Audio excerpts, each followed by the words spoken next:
नमस्कार दोस्तों, national mythology में आपका स्वागत है। आज हम बात करेंगे बहुत ही प्रसिद्ध पौराणिक कहानी के बारे में, जिसका शीर्षक होता है तुलसी और शालिग्राम का विवाह। तो दोस्तों आइए हम आपको बताते हैं यह प्रसिद्ध पौराणिक कहानी। दोस्तों, धार्मिक मान्यता के अनुसार देवउठनी एकादशी के दिन भगवान विष्णु नींद से जागते हैं।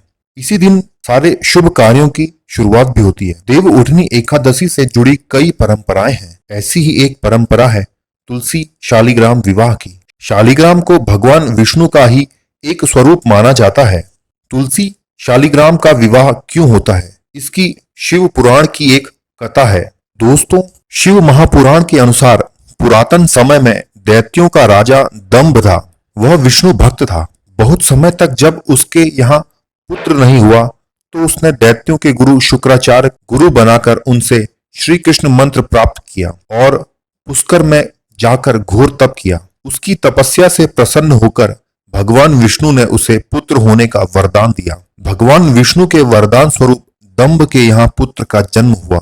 दोस्तों, वास्तव में वह श्री कृष्ण के पार्षदों का अग्रणी सुदामा नामक गोप था, जिसे राधा जी ने असुर योनि में जन्म लेने का श्राप दिया था। तो इस कारण इसका नाम शंखचूड़ रखा गया। जब शंखचूड़ बड़ा हुआ तो उसने पुष्कर में जाकर ब्रह्मा जी को प्रसन्न करने के लिए घोर तपस्या की। शंखचूड़ की तपस्या से प्रसन्न होकर ब्रह्मा जी प्रकट हुए और वर मांगने के लिए कहा। तब शंखचूड़ ने वरदान मांगा कि मैं देवताओं के लिए अजेय हो जाऊं।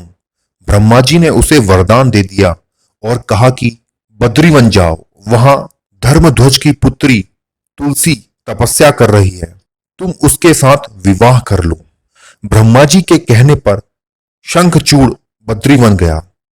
वहां तपस्या कर रही तुलसी को देखकर वह भी आकर्षित हो गया। तब भगवान ब्रह्मा वहां स्वयं प्रकट हुए। उन्होंने शंखचूड़ को गांधर्व विधि से तुलसी से विवाह करने के लिए कहा। शंखचूड़ ने ऐसा ही किया। इस प्रकार शंखचूड़ व तुलसी सुखपूर्वक विहार करने लगे। शंखचूड़ बहुत ही वीर था। उसे वरदान था कि देवता भी उसे हरा नहीं पाएंगे। उसने अपने बल से देवताओं, असुरों, दानवों, राक्षसों, गंधर्वों, नागों, किन्नरों, मनुष्यों तथा त्रिलोकी के सभी प्राणियों पर विजय प्राप्त कर ली। उसके राज्य में सभी सुखी थे। वह सदैव भगवान श्री कृष्ण की भक्ति में लीन रहता था। स्वर्ग के हाथ से निकल जाने पर देवता ब्रह्मा जी के पास गए और ब्रह्मा जी उन्हें लेकर भगवान विष्णु के पास गए। देवताओं की बात सुनकर भगवान विष्णु ने बोला, शंखचूड़ की मृत्यु भगवान शिव के त्रिशूल से निर्धारित है। यह जानकर सभी देवता भगवान शिव के पास आए।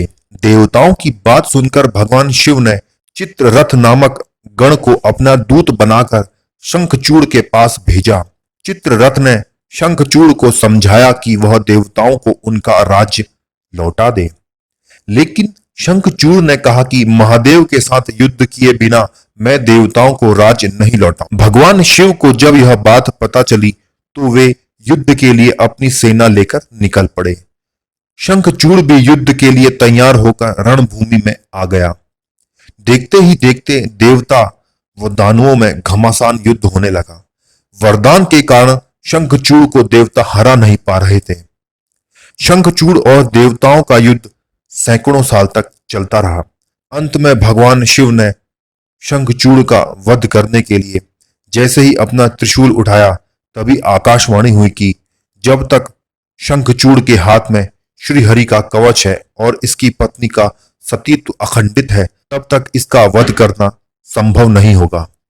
आकाशवाणी सुनकर भगवान विष्णु वृद्ध ब्राह्मण का रूप धारण कर शंखचूड़ के पास गए और उसे श्री हरि कवच दान में मांग लिया। शंखचूड़ ने वह कवच बिना किसी संकोच दान कर दिया। इसके बाद भगवान विष्णु शंखचूड़ का रूप बनाकर तुलसी के पास गए। वहां जाकर शंखचूड़ रूपी भगवान विष्णु ने तुलसी के महल के द्वार पर जाकर अपना विजयी होने की सूचना दी। यह सुनकर तुलसी बहुत प्रसन्न हुई और पति के रूप में आए भगवान का पूजन किया व रमण किया। तुलसी का सतीत्व भंग होते ही भगवान शिव ने युद्ध में अपने त्रिशूल से शंखचूड़ का वध कर दिया। कुछ समय बाद तुलसी को ज्ञात हुआ कि यह मेरे स्वामी नहीं है, तब भगवान अपने मूल स्वरूप में आ गए। अपने साथ छल हुआ जानकर शंखचूड़ की पत्नी रोने लगी। उसने कहा, आज आपने छल पूर्वक मेरा धर्म नष्ट किया है और मेरे स्वामी को मार डाला।